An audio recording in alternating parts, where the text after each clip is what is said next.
Let's shift gears, Kevin. Let's talk a little bit more about your domain, and that's data literacy. So give us a breakdown of what data literacy is and why it's much more important than just reading charts.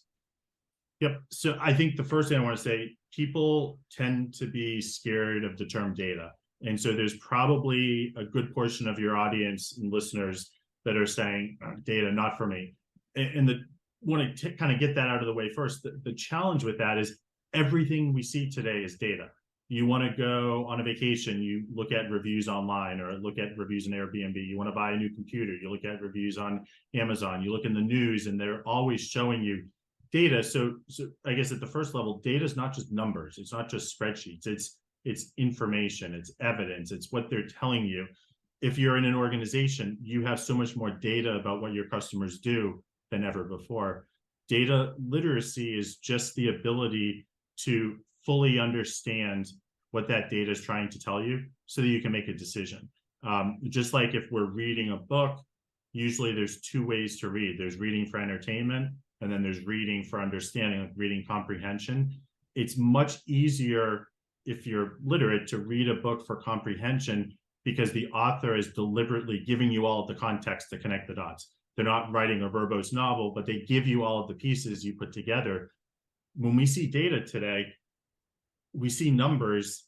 It's very easy for the human brain to make an assumption about what it says without necessarily thinking about it. So one, common example, I like to use COVID because it's relatively new, is in the beginning of the pandemic, we used to see a lot of charts where the total number of cases were spiking exponentially, and the chart would say, coronavirus cases exponentially growing. The problem with that is we didn't know enough to be dangerous at that point.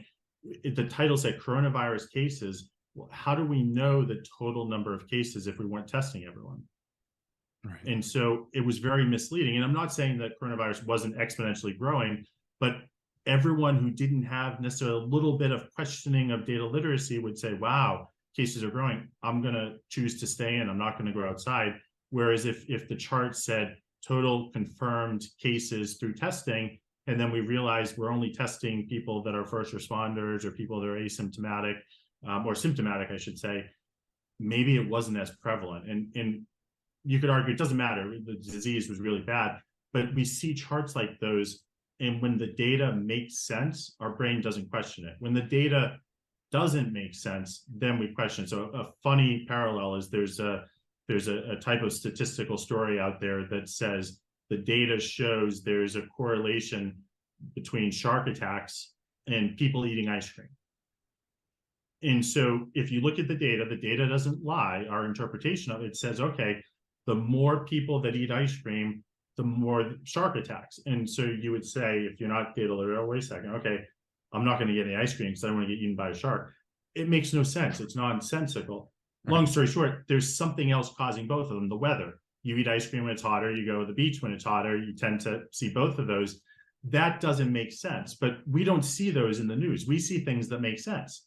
It's like, okay, that makes sense. We added more sales, we got more revenue. So our brain doesn't question it, but it doesn't mean that it's real. It means we're just not questioning. And to me, that's data literacy. It's questioning it for understanding. So should we be taking a more deeper look, regardless of what industry we're in, no matter what niche that we are trying to play in? The way I'm seeing this is it's something that it can help us if we're looking at it the right way. I often think about the next step in things that I'm doing. And let's just use a viral video for our conversation's sake today. A video goes viral. Many people think, wow, I did it. I made it. But me, I'm thinking if a video goes viral, how do you follow it up? What's next? What does that really mean? And a lot of people will say, oh, well, it's because I created content that the world finally loves. But it's just one piece of content. You have to be thinking about the next step. And that's how I'm looking at all of this data that's in front of us. When it's presented to us, how can we look at it in this logical way and not dismiss it and not miss these potential connections that could lead to the growth and evolution of our brands?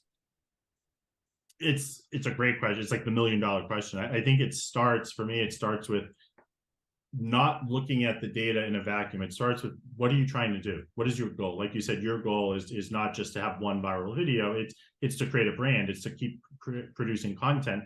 When I look at data, I always have to have the lens on, what is the question I'm trying to ask? Because many times, again, our brain will try to connect things.